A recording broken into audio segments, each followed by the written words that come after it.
Le journal. Bonsoir à tous, bienvenue à cette édition d'information. À la une de l'actualité, la continuité des services de santé primaire dans un contexte de crise sanitaire. Au menu ce lundi d'une conférence de presse organisée conjointement par l'Organisation mondiale de la santé et les organisations non gouvernementales. Lutte contre les accidents de la route au Gabon, le Rotary Club Libreville s'engage dans ce combat avec la remise ce matin des bavettes, masques et gel hydroalcooliques destinés à la Direction générale de la sécurité routière au ministre des Transports. Puis, si le manioc est l'aliment de base de la cuisine gabonaise, plusieurs maladies menacent féculents. Conséquence, pénurie de manioc sur les marchés. C'est le focus de ce journal. Voilà pour la charpente de cette édition d'information. Le saviez-vous ? Il existe des gestes simples à connaître pour empêcher la propagation du coronavirus. On les appelle les gestes barrières. Quels sont-ils ? Se laver fréquemment les mains avec un désinfectant à base d'alcool ou de l'eau et du savon. En cas de toux et d'éternuement, couvrez la bouche et le nez avec le coude fléchi ou un mouchoir. Jetez immédiatement le mouchoir et lavez-vous les mains. Évitez tout contact étroit avec une personne ayant de la fièvre et de la toux. Saluez sans se serrer la main. Évitez les embrassades. Nettoyez les objets et les surfaces souillées. Si vous présentez des symptômes de la grippe, fièvre, toux, éternuement, difficulté à respirer, ne vous rendez pas dans une structure sanitaire ou chez votre médecin traitant. Appelez le 1410.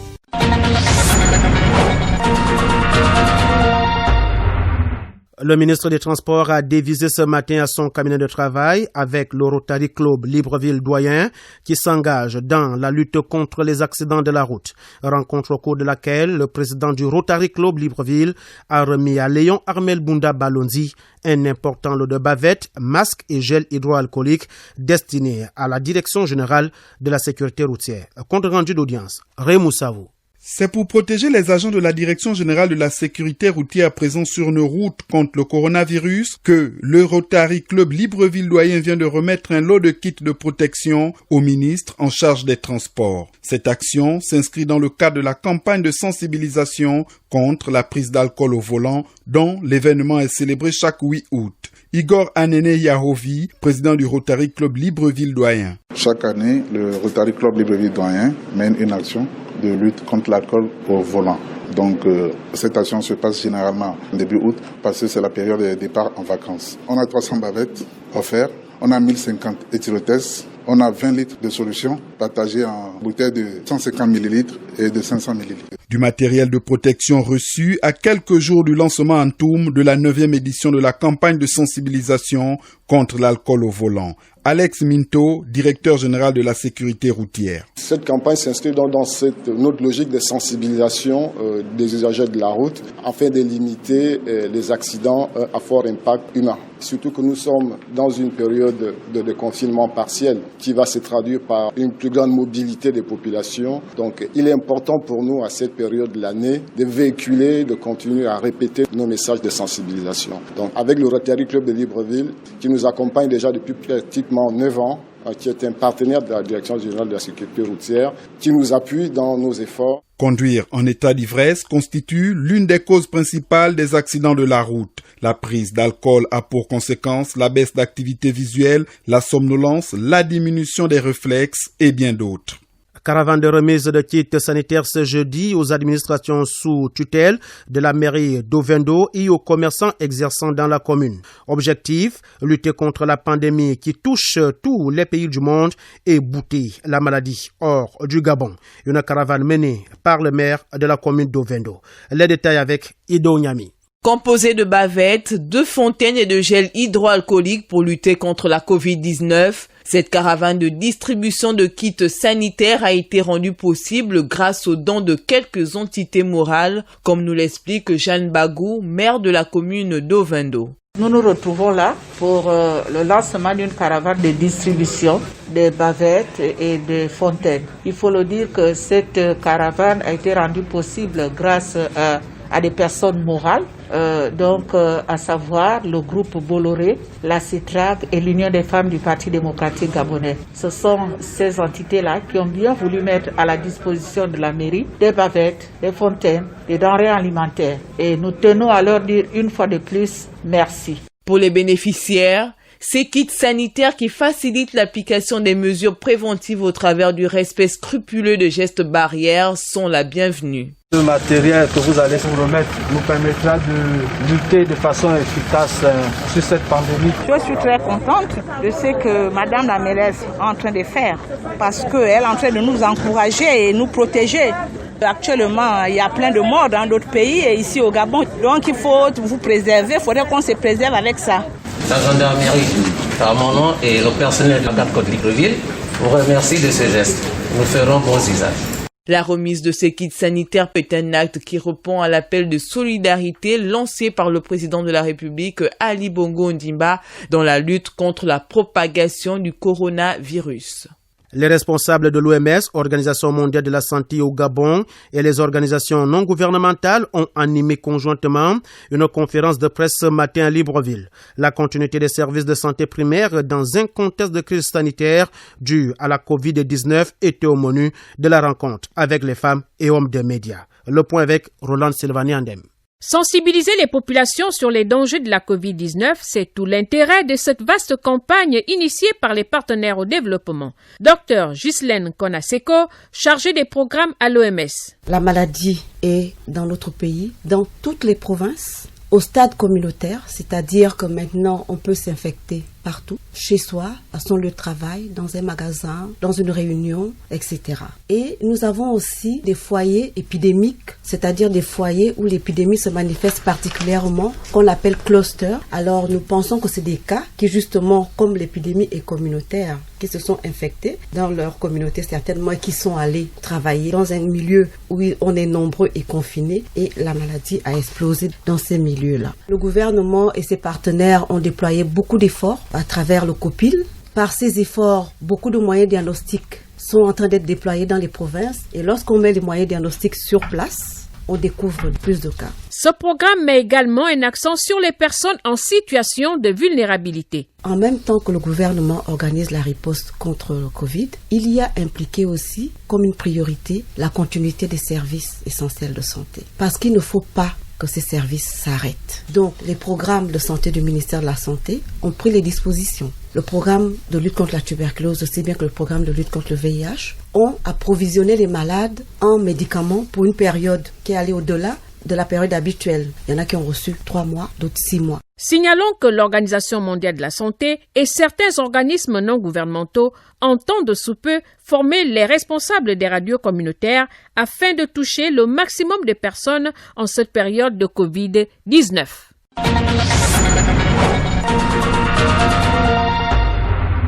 Considéré comme un outil de souveraineté en matière de collecte et de traitement des informations, l'Agence gabonaise de presse a fait l'objet d'une séance de travail au cabinet du ministre d'État à la Communication. Pour Edgar Anissé-Mboumbou Miyakou, il faut redynamiser l'AGP. Le compte rendu avec vous, Claude Boussougou. Avec à ses côtés sa déléguée, le ministre d'État, ministre de la Communication, a longuement échangé avec l'équipe dirigeante et rédactionnelle de l'Agence gabonaise de presse et Gabon Matin. Pour Edgar Anissé-Mboumbou Miyakou, l'AGP doit pleinement jouer son rôle de principal fournisseur de l'information.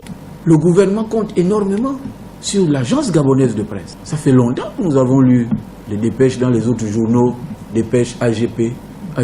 Ça fait longtemps. Pourquoi ? C'est le travail qui vous est demandé.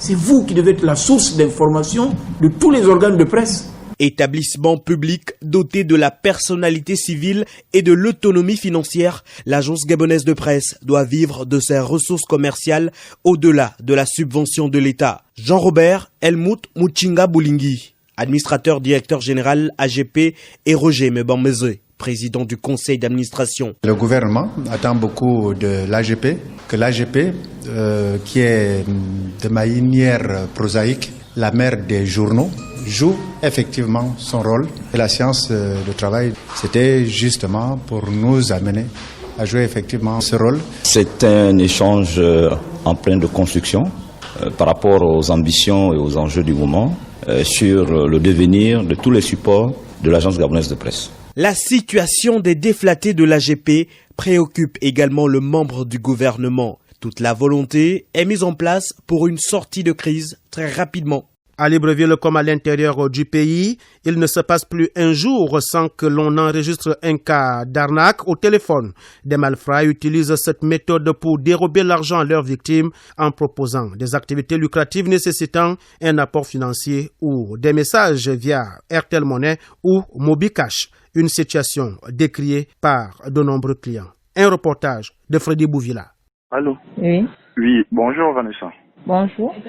C'est Patrick. Dis-moi, je t'appelle là pour te passer une information là.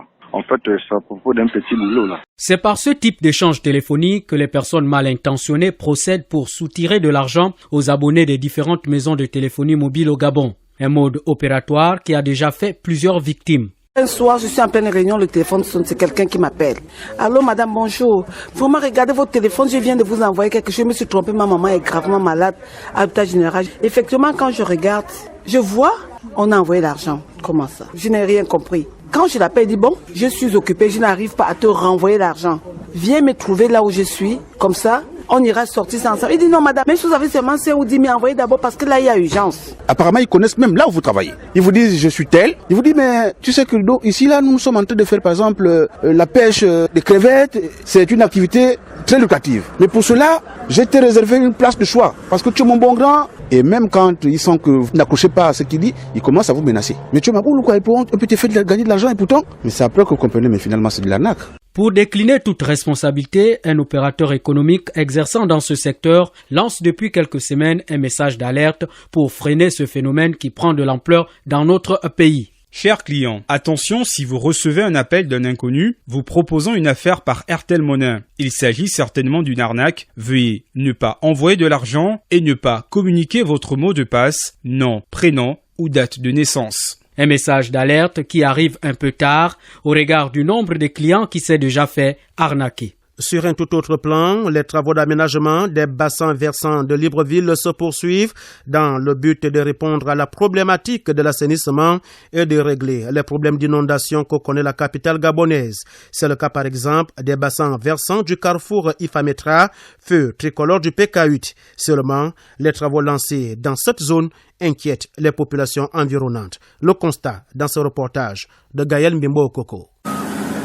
Jessica est une mère de 3 enfants. Elle vit au carrefour Ifametra à Nzayon, où se déroulent actuellement les travaux d'aménagement de ce bassin versant. Ils n'ont fait pas de rien. Ils ont montré les travaux. Ils ont même enlevé les gens des plantations. Ils n'ont rien dit à quelqu'un. Ils ont fait ce qu'ils font. Nous, on est là, on regarde. Le monde attend, on ne sait pas. Si cette mère de famille n'a reçu aucune visite des responsables de l'entreprise adjudicataire, l'étonnement chez Muriel et Eric, qui habitent au même endroit, est encore plus grand. Ce, d'autant plus qu'ils avaient été rassurés d'être déguerpis avant le démarrage des travaux. On disait qu'on devait être délogés avant les travaux, mais apparemment, les travaux ont commencé, nous sommes toujours là. Il y a même des signes sur les maisons qui devaient casser jusqu'ici. Ils ont abattu les arbres, personne n'a été délogé. On ne sait pas. Jusqu'à présent, lorsqu'ils ont commencé les travaux, ils ne nous ont rien dit. Un moment, ils ont venu marquer, ils ont dit que bon, il va casser tout. Les terrains, on va les payer. On a dit qu'il y a un logement veut réduire là-bas. Après un moment, ce n'est plus bon. Ils ont dit non, on va encore pousser un peu les forêts pour casser quoi. C'est comme ça qu'ils ont fait. Il y a un jour, ils sont revenus. Ils ont dit qu'ils vont arranger tous les terrains là. Ils vont couper de ça pour logement, pour faire des bureaux, pour les travaux. Le programme d'aménagement des bassins versants à Libreville contribue à régler les problèmes de canalisation des eaux usées et de réduire le phénomène d'inondation. Les riverains qui ne savent à quel sein se vouer s'inquiètent surtout pour le danger que peut représenter cette infrastructure. C'est un terrain familial, donc il y a des adultes, beaucoup d'enfants dans les maisons. C'est un grand danger. Ça nous inquiète beaucoup. On ne peut rien dire. On ne peut pas dire qu'on ne veut pas ou bien. On est obligé de regarder. Selon certaines indiscrétions, au terme de ces travaux, une grille de protection serait érigée entre l'ouvrage et les habitations. Merci Gaël Mbimbo Okoko pour toutes ces informations. En botanique, on parle des maladies qui affectent les plants de manioc. En cette période de saison sèche, les petits agriculteurs se plaignent de plus en plus de certains insectes qui attaquent leur culture et réduisent le rendement des récoltes. Marie-Clotilde Bingouma. Nous sommes dans une plantation d'un ménage gabonais, juste derrière leur domicile. Nous circulons entre les plants de manioc et notre attention se focalise rapidement sur l'aspect de quelques-uns de ces plants. Les feuilles se rétrécissent à vue d'œil, d'autres sont déjà sèches, les boutures ont une couleur blanchâtre. En se rapprochant, l'on se rend compte que cette plante a été colonisée par des milliers d'insectes blancs, d'où cette couleur blanchâtre. Pierre Madungo, exploitant agricole très aguerri, nous explique le phénomène. Dans le temps, on n'avait pas ce phénomène-là. Mais au fur et à mesure que nous évoluons et que les températures changent, il y a des phénomènes qui nous arrivent. Ce dont vous aviez constaté, c'est une maladie comme toute autre, une maladie qui ronge le tubercule de manioc. Et cette maladie est causée par ces petites bestioles. Nous ne savons pas vraiment d'où elles viennent, mais c'est dangereux pour la culture. Et si on n'y prend pas garde, à un moment donné, effectivement, ça va se propager dans tout le pays. Comme toutes les autres plantes, le manioc a besoin d'une attention particulière, surtout en saison sèche, où les nutriments sont rares. À la fin de ce journal, vous aurez en page magazine l'intégralité de ce reportage de Marie-Clotilde Bingouma. De la nécrologie pour la suite de cette édition d'information, sortie et exposition du corps de Michel Indé, notre ancienne consoeur de la Radio Gabon, nous laisse avec un palmarès hors du commun. Au domicile familial à droite, les proches de la disparue sont tous dans la consternation. Hamad Farlan Benievaka. Et si nous nous accordons quelques secondes de silence pour saluer la mémoire de cette communicatrice aux 1001 gâchettes.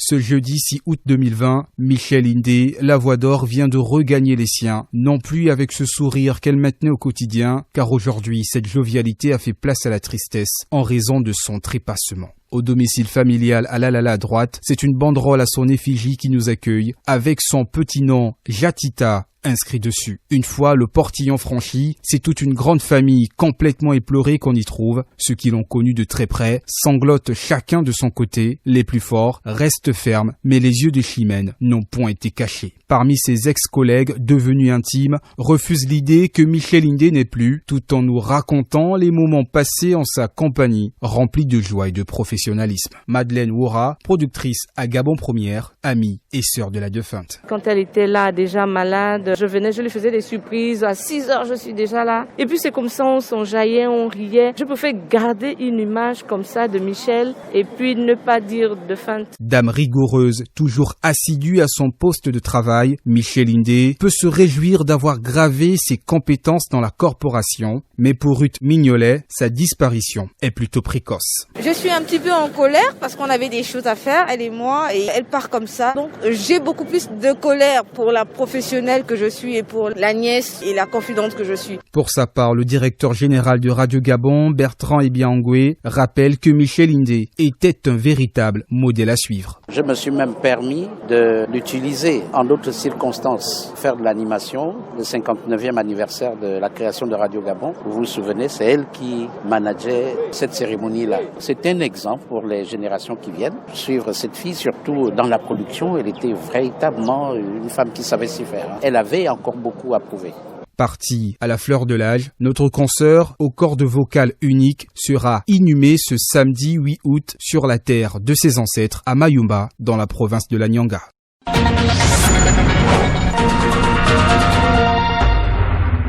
6 août 1945, 6 août 2020, cela fait exactement 75 ans que les États-Unis lâchaient une bombe atomique sur Hiroshima, une ville située dans l'ouest du Japon.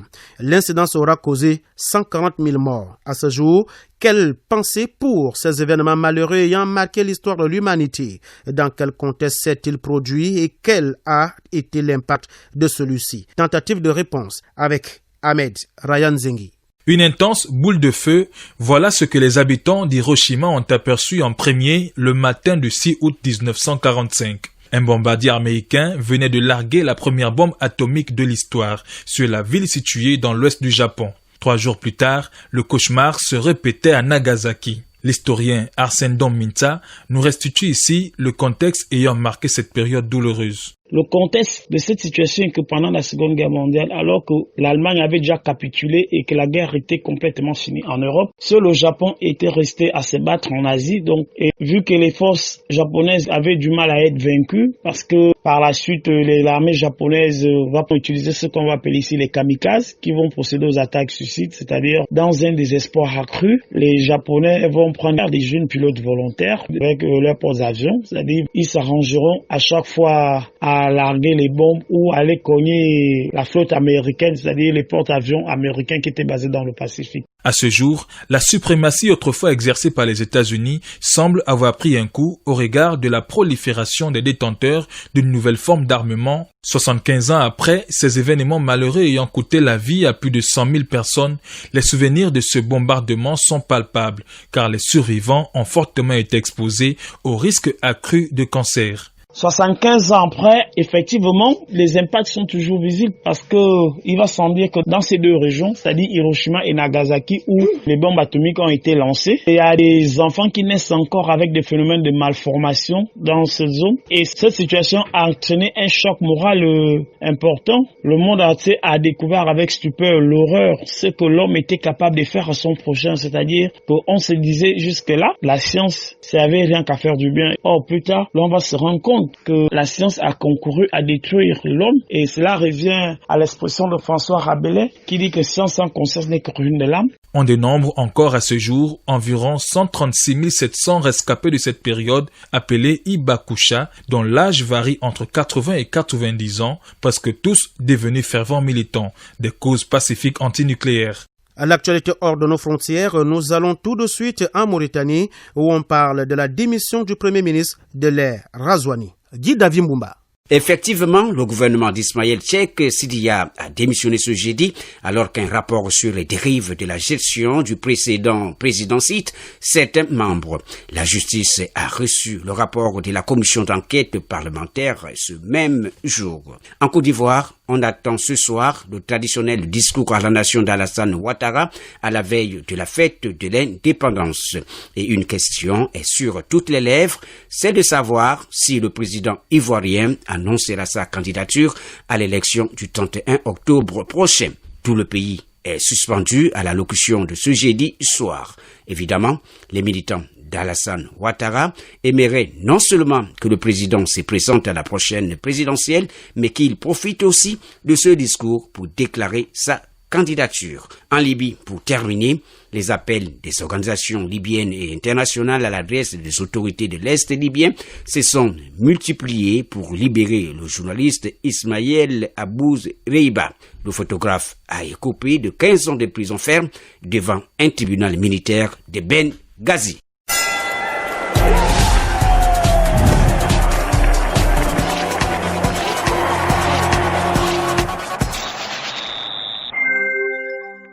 La page des sports de ce journal porte la griffe d'Ulrich Coupangoy, une page exclusivement réservée au taekwondo, au basketball, au football, avec la récente nomination de Bérengère Minang au poste de directrice provinciale de la jeunesse et des sports. Bérengère Minang, l'ancienne footballeuse internationale, a récemment été nommée directrice provinciale de la jeunesse et des sports de l'Estuaire.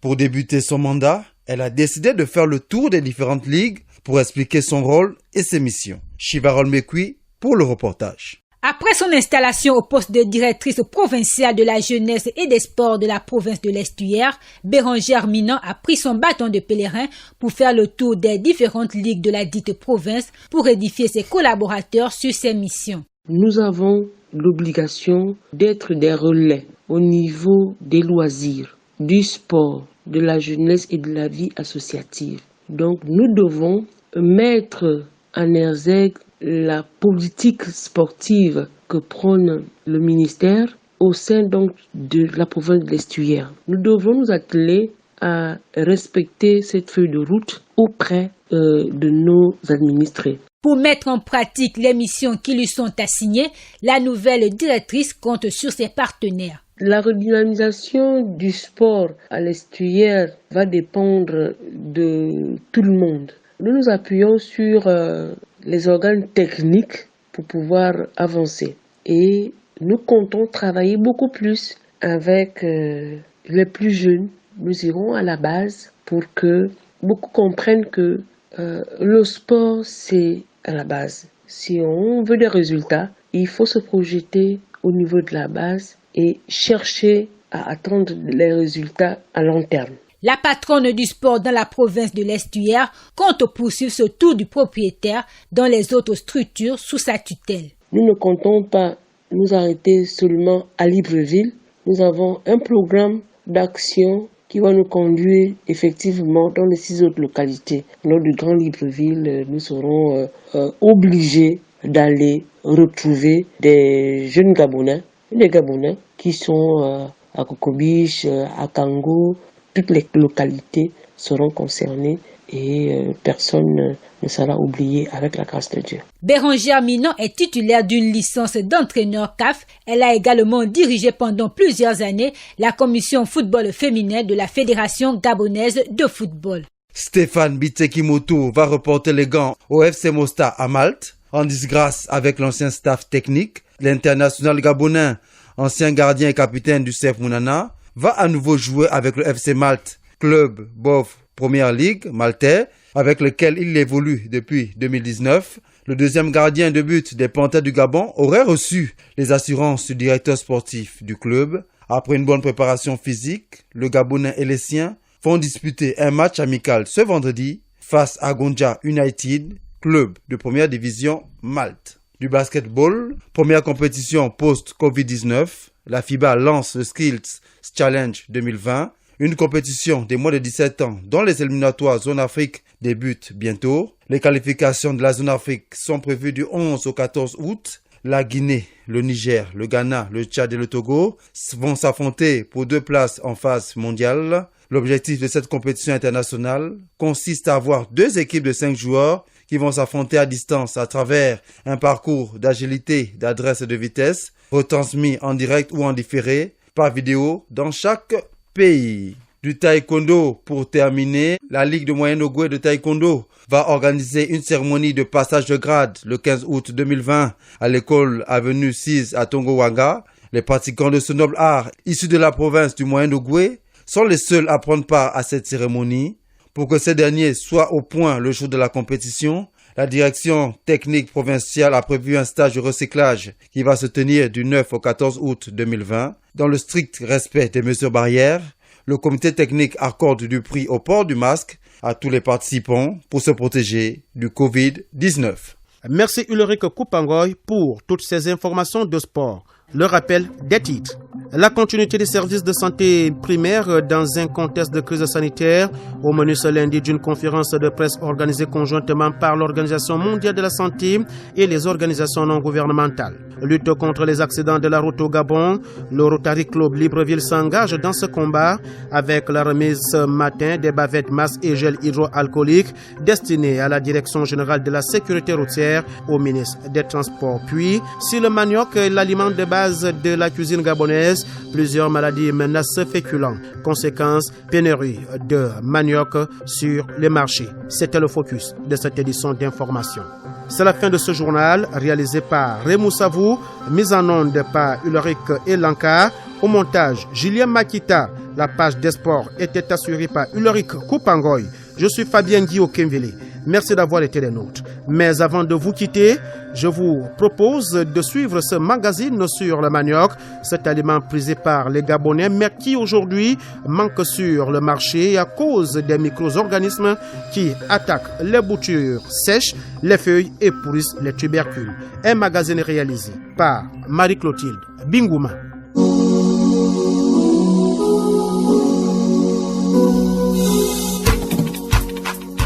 Nous sommes dans une plantation d'un ménage gabonais, juste derrière leur domicile. Nous circulons entre les plants de manioc et notre attention se focalise rapidement sur l'aspect de quelques-uns de ces plants. Les feuilles se rétrécissent à vue d'œil, d'autres sont déjà sèches, les boutures ont une couleur blanchâtre. En se rapprochant, l'on se rend compte que cette plante a été colonisée par des milliers d'insectes blancs, d'où cette couleur blanchâtre. Pierre Madungo, exploitant agricole très aguerri, nous explique le phénomène. Dans le temps, on n'avait pas ce phénomène-là. Mais au fur et à mesure que nous évoluons et que les températures changent, il y a des phénomènes qui nous arrivent. Ce dont vous aviez constaté, c'est une maladie comme toute autre, une maladie qui ronge le tubercule de manioc. Et cette maladie est causée par ces petites bestioles. Nous ne savons pas vraiment d'où elles viennent, mais c'est dangereux pour la culture. Et si on n'y prend pas garde, à un moment donné, effectivement, ça va se propager dans tout le pays. D'ailleurs, c'est un peu de partout. Vous avez le changement de climat qui peut être à l'origine. Dans le temps, on avait sur les 12 mois de l'année, il pleuvait beaucoup. Mais aujourd'hui, avec le changement de climat, il y a des années où il ne pleut pas assez. Et par la suite, ces maladies arrivent et nous rongent les cultures. Et on risque de tomber à un moment donné dans la sécheresse. Si le manque d'eau et d'entretien sont souvent source de maladies des plantes, Pierre Madungu nous révèle quelques stratégies pour venir à bout de cette maladie. Le premier moyen, c'est l'intervention des scientifiques. À ce niveau, ils peuvent trouver un moyen. Vous avez par exemple les pesticides pour chasser ces maladies-là. Mais lorsque les pesticides vont intervenir, vous verrez que les feuilles de manioc ne seront plus les mêmes que celles que nous mangeons aujourd'hui. Ça, c'est un premier moyen au niveau des scientifiques. Ça, on peut intervenir et puis la maladie partira. Le deuxième moyen, le seul qui est le plus naturel, c'est la pluviométrie. Ou alors que les gens eux-mêmes prennent des arrosoirs, arroser suffisamment leurs plantes pour éviter ces maladies-là. Parce que c'est lorsque il y a un long temps que la plante n'est pas nourrie naturellement que ces maladies viennent. Comme toutes les autres plantes, le manioc a besoin d'une attention particulière, surtout en saison sèche où les nutriments sont rares.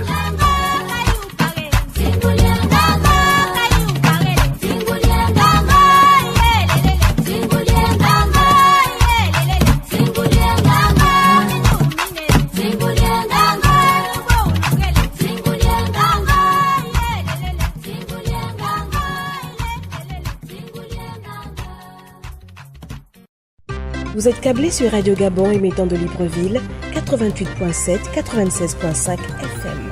Où que vous soyez, nous sommes avec vous.